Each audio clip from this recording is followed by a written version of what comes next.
Hello दोस्तों, आप सभी का देसी नॉलेज में स्वागत है। मैं प्रदीप। अब लेके आया हूं मैं, हमारा क्षेत्रमिति वाला टॉपिक चल रहा था तो अब मैं लेके आया हूं वर्ग। अभी हमने आयत समझ लिया है। आयत का एक सवाल रह गया है कि आयत के अंदर हमें सड़क बनानी है या रास्ता देना है, तो हम किस प्रकार से रास्ते का क्षेत्रफल या वर्ग का क्षेत्रफल या आयत का क्षेत्रफल किस प्रकार से निकालेंगे, और साथ ही में हमें कोई टाइल्स वगैरह या डिप्स वगैरह बिछानी है उसमें, तो हमें किस प्रकार से वो भी करनी है। तो उसका मैं एक सवाल आपको अगली क्लास में करा दूंगा। इससे पहले मैं वर्ग का और आयत का साथ में कराऊंगा। ये दोनों के क्षेत्रफल एक से ही निकलेंगे, और किस प्रकार से हमें टाइल्स बिछानी है, किस प्रकार से क्षेत्रफल रास्तों का निकालना है, किस प्रकार से इसमें रास्ते बनाने हैं, तो मैं दोनों का एक साथ कराऊंगा। चलिए, तो अब मैं लेके आया हूँ आज आपको वर्ग, और वर्ग को इंग्लिश में कहते हैं हम स्क्वायर। क्या कहते हैं? स्क्वायर। तो मैं आज लेके आया हूँ आज आपके लिए स्क्वायर। अब हमें स्क्वायर की जिस प्रकार से हमें आयत यानी रेक्टेंगल के हमें 3 फॉर्मूले दिए जाते हैं और 3 ही सवाल पूछे जाते हैं हमसे, उसी प्रकार हमसे वर्ग के भी 3 सवाल पूछे जाते हैं। क्या क्या पूछा जाता है? वर्ग का क्षेत्रफल को कहते हैं हम एरिया। तो क्या कहते हैं? Square of area. ठीक है, स्क्वायर का एरिया। और डायगोनल पूछा जाता है। डायगोनल किसे कहा जाता है? तो हम मेरा इस छोर से यहाँ से छोर तक, इसे कहते हैं हम डायगोनल, या फिर हिंदी में क्या कह सकते हैं? विकर्ण। क्या कहते हैं? विकर्ण। और क्षेत्रफल किसे कहते हैं हम? तो क्षेत्रफल आपने आयत में भी देखा होगा। क्षेत्रफल कहते हैं हम इसकी जो अंदर वाली पूरी जगह है। जैसे मान लीजिए एक बाउंड्री है, ये बाउंड्री, इसकी बाउंड्री की जितनी भी अंदर वाली जगह है उससे हम क्षेत्रफल कहते हैं, इंग्लिश में एरिया कहते हैं, उसी को हम एरिया कहते हैं। और यदि हमने इस साइड से इस साइड तक कोई पाइप डाल दिया या कोई लकड़ी डाल दिया, कोई रस्सी बांध दी, तो इसे हम कहेंगे डायगोनल यानी विकर्ण। ये हमेशा 2 भागों में बांट देता है, जो भी हमारा चाहे वर्ग हो चाहे आयत हो, और इसको क्या कहते हैं इंग्लिश में? डायगोनल। और तीसरा सवाल जो पूछा जाता है इसमें, वो पूछा जाता परिमाप यानी वर्ग का परिमाप। इसे इंग्लिश में हम पेरीमीटर कहते हैं। क्या कहते हैं? पेरीमीटर। तो आप ध्यान रखना, पेरीमीटर क्या कहलाता है?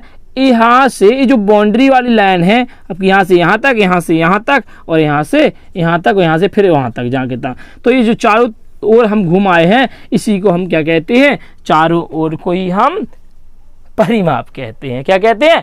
परिमाप कहते हैं। हमने इससे पहले आयत में भी ये सब चीजें देख ली थी और आज भी देख रहे हैं, तो दोस्तों याद रखना, थोड़े याद रखने की चीजें हैं। तो ये हमारा चित्र है वर्ग का। अब वर्ग का क्यों? देखिए, इसमें अभी तक हम आयत में तो लंबाई और चौड़ाई दी जाती थी, इसमें तो केवल एक ही भुजा दी जाती है। तो एक भुजा क्यों दी जाती है? क्योंकि इसकी चारों भुजाएं बराबर होती हैं। कैसी होती हैं? बराबर। जैसे अगर ए वाली भुजा भी ए है तो ए वाली भुजा भी ए होगी। जैसे इसको हम ए बी सी डी मान लेते हैं, तो ए बी अगर ए है तो ए बी अगर ए है तो बी डी भी ए होगी, और ए सी भी ए होगी, और सी डी भी ए होगी। यानी इसकी चारों भुजाएं ए ही होगी।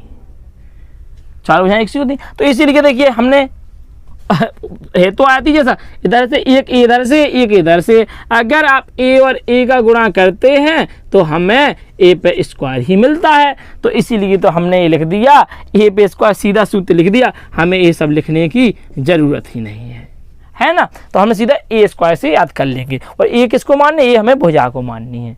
आपको सवाल दिया जाएगा, उसमें भी अभी हम सवाल करेंगे इसका, तो उधर भी हमें समझना है। अगला देखिए आप, वर्ग का विकर्ण। विकर्ण में क्या है? अभी क्या है? 2 भागों में बांटा, तो क्या हो गया? ए को ए अंडर रूट के 2 हो गया। इसी प्रकार से वर्ग का परिमाप क्या है? इधर से देखिए, आप इधर से इधर तक चले तो 1 ए, इधर से इधर तक चले तो 2 ए, इधर से इधर तक 3 ए, इधर से इधर तक 4 ए। इसलिए हमने 4 ए लिख दिया। ये हमारा परिमाप हो गया। अब हम एक सवाल लेते हैं और उसी के हिसाब से हमें सॉल्व करके हम आपको दिखाते हैं कि किस प्रकार का हमें सवाल पूछा जाता है। ठीक है, देखिए ये रहा स्क्रीन पर हमारा सवाल कि एक वर्ग जिसकी भुजा 5 मीटर है, तो उसका क्षेत्रफल, विकर्ण और परिमाप ज्ञात कीजिए। तो हमें तीनों एक ही सवाल से किस प्रकार से हम ज्ञात करते हैं। तो देखिए, हमें जो भुजा दी गई यानी ए का मान दिया गया है, वह दिया गया है 5 मीटर। क्या दिया गया है? 5 मीटर। तो हमारी ये भी 5 मीटर, तो ये भी होगी, सारी 5 मीटर दी जाएंगी। तो ये भी 5 मीटर और ए भी हमारी कितनी होगी? 5 मीटर ही होगी, और ए भी हमारी 5 मीटर ही होगी। मतलब चारों भुजा हमारी 5-5 मीटर होगी। अगर उसने एक भुजा कहा 5 मीटर, तो हमारी सारी भुजा 5 मीटर होगी। तो चलिए अब हम सवाल किस प्रकार से करते हैं। सबसे पहले हमसे पूछा गया, क्या पूछेगा, क्षेत्रफल। तो हमें वर्ग का क्षेत्रफल बराबर सूत्र आना चाहिए। तो वर्ग का क्षेत्रफल बराबर सूत्र क्या होता है, हमारा होता है ए पर स्क्वायर। ए पर स्क्वायर होता तो हमारी ए कितनी दी गई है, आपको पता ही है, ए हमारी दी गई है 5, तो 5 का स्क्वायर हो जाएगा, और 5 का स्क्वायर कितना आएगा, 5 का स्क्वायर आएगा 25, आ गया ना। तो ये हमारा आ गया 25 मीटर स्क्वायर। ये मीटर स्क्वायर क्यों आ गया, क्योंकि देखिए ये 5 मीटर 2 बार है, और मीटर का स्क्वायर होगा तो मीटर स्क्वायर होगा, ठीक है। तो ये हो गया हमारा वर्ग का क्षेत्रफल निकल आया। अब आपसे पूछा जा सकता है, क्या पूछा गया, पूछा जा सकता है, क्या पूछा गया है सवाल में ना, तो क्या पूछा गया कि वर्ग का विकर्ण क्या है। तो वर्ग का विकर्ण लीजिए, वर्ग का विकर्ण देख लीजिए आप। वर्ग का विकर्ण आप सूत्र कितना दिया गया है, हमें दिया गया है a अंडर रूट के 2। a अंडर रूट के 2 दिया गया, तो a का मान हमारे पास 5 है, अंडर रूट 2 का 2, तो हमारा आंसर कितना आ गया, 5 अंडर रूट के 2 मीटर। ये हमारा आ गया है विकर्ण। कितना आ गया, ये हमारा आ गया विकर्ण। कोई प्रॉब्लम दिख रही है कि आपको, हमें बस सीधे मान ही तो रखना है, बस सूत्र याद होने चाहिए भैया, सूत्र तो जरूर याद करने हैं आपको। अगर आपको वर्ग पढ़ना है तो आपको सूत्र तो याद करने ही है। अब आप कहोगे इसका प्रयोग कहाँ होता, तो जहां पर आयत का विकर्ण का जितनी भी प्रकार की आकृतियां बन सकती हैं उन सब में इसका प्रयोग हो सकता है, ठीक। और हमें कहीं प्लॉट लेना है, कहीं खेत नापना है, कहीं और जमीन नापनी है, तो उसमें इसका प्रयोग होता है। एक गड्ढा खोदना है तब भी इसका प्रयोग होगा, फर्श डलवाना है तब भी इसका प्रयोग होगा, ठीक। तो चलिए अब हमारा रह गया है, अब हम कहेंगे वर्ग का क्षेत्रफल और वर्ग का विकर्ण निकल गया, अब वर्ग का परिमाप रह गया है। तो हम कहेंगे वर्ग का परिमाप बराबर सूत्र क्या होता है, तो वर्ग का परिमाप बराबर होता है, क्या होता है, वर्ग का परिमाप सूत्र बराबर होता है 4a। अब 4a होता है तो हम कहेंगे कि 4 तो हमारे पास दिया और a का मान दिया गया कितना है 5, और जब भी ऐसे रखे हो तो आपको पता है कि मल्टीप्लाई में आती है, यानी गुणा में आती है, 4 और 5 का गुणा हो जाएगा तो क्या आएगा 20, और 20 अब बताइए आप 20 क्या आएगा मीटर। अब आप कहोगे सर जी यहाँ पे गुणा किया तो मीटर लिख दिया, यहाँ पे गुणा किया था तो स्क्वायर चढ़ा दिया। तो आप एक बात सुनिए कि ए का मान दिया गया है 5 मीटर, इसलिए 5 मीटर साथ में लगा हुआ है, लेकिन इसमें बताइए आप 4 के साथ में क्या मीटर लगा हुआ है, ए के साथ जरूर मीटर लगा हुआ है, इसलिए हमने मीटर लिख दिया। तो हमारा क्या आ गया 20 मीटर। तो हमारा देखिए अब आप समझ लीजिए, हमें सवाल में सिर्फ और सिर्फ 3 चीजें पूछी जा सकती हैं इन सवालों में, वर्ग के सवालों में सिर्फ 3 चीजें, और आयत में भी 3 चीजें पूछी जाती हैं कि वर्ग का क्षेत्रफल, वर्ग का विकर्ण, वर्ग का परिमाप, जो हमने इस सवाल के माध्यम से लगा के दिखा दिया गया है। अब आपको 2 सवाल अंत में मिलेंगे, वह आपको अपने आप से लगाना है और प्रैक्टिस कीजिए उसकी, और अपना जो किताबों में टॉपिक है उस टॉपिक से आप अपना स्वयं से करना सीखिए, ठीक है। आप अपने आप से कीजिए वो सवाल। और अभी मैं ये पीछे जो आपको क्लास में जब अंत करूंगा उसमें आपको 2 सवाल दूंगा, वह सवाल आप अपने मन से करना है, आपको है अपने आप से करना है, और इसी आधार पर होंगे पूरे 2 सवाल। तो हमने 5 दी गई थी और 5 हमें भुजा दी गई थी, जिसके माध्यम से हमने उसके तीनों चीजें निकाल ली हैं।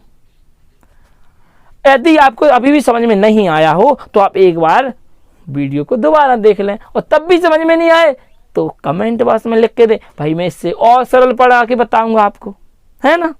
तो फिर चलिए भैया, हमने आज वर्ग समझ लिया है, अब वर्ग को हम आगे बढ़ाते हैं, किस प्रकार से हमें इनके मान दिए जाएंगे, क्षेत्रफल दिया जाएगा, विकर्ण दिया जाएगा, परिमाप दिया जाएगा, और कुछ पूछा जाएगा, मतलब एक दिया जाएगा और दूसरा पूछा जाएगा, तो हम किस प्रकार से निकालेंगे, है ना। जैसे हमने आयत में पढ़ा था ना कि हमें क्षेत्रफल दे दिया जाता था, परिमाप, विकर्ण, इसी प्रकार से हमें आयत में भी क्षेत्रफल, विकर्ण, परिमाप कुछ भी दिया जा सकता है और हमसे कुछ भी पूछा जा सकता है, लेकिन ये 3 ही चीजें पूछी जाएंगी, ये आप हमेशा ध्यान रखना, और अदर बदल कुछ नहीं पूछा जाएगा। तो ध्यान रखना, ये ऐसा नहीं क्योंकि बच्चों को विश्वास नहीं होता कि हमें कुछ क्या क्या पूछ सकते हैं, हमें तो आता ही नहीं। तो हमेशा आप सवाल को बनाना सीखिए, आपको करना तो सीखना ही है, साथ में आपको सवाल बनाना भी सीखना है कि क्या क्या पूछा जा सकता है। अगर तब आपको ये आने लगा तो समझ लो आपका मैथ अच्छा होने लगा। जिस टाइम आपको सवाल लगाने से सवाल बनाने तक का सफर है ना, जो आपको समझ लेना सवाल बनाना आ गया, समझ लीजिए आपका वह टॉपिक बिल्कुल क्लियर है, जैसे मुझे बनाना आने लगा है अब, इसलिए मेरा टॉपिक भी क्लियर है। चलिए तो स्वस्थ रहिए, मस्त रहिए और मुस्कुराते रहिए। जय हिंद, जय भारत। भाइयों बहनों, देसी नॉलेज में स्वागत है। रेडियो सज्जनों, देसी नॉलेज में स्वागत है।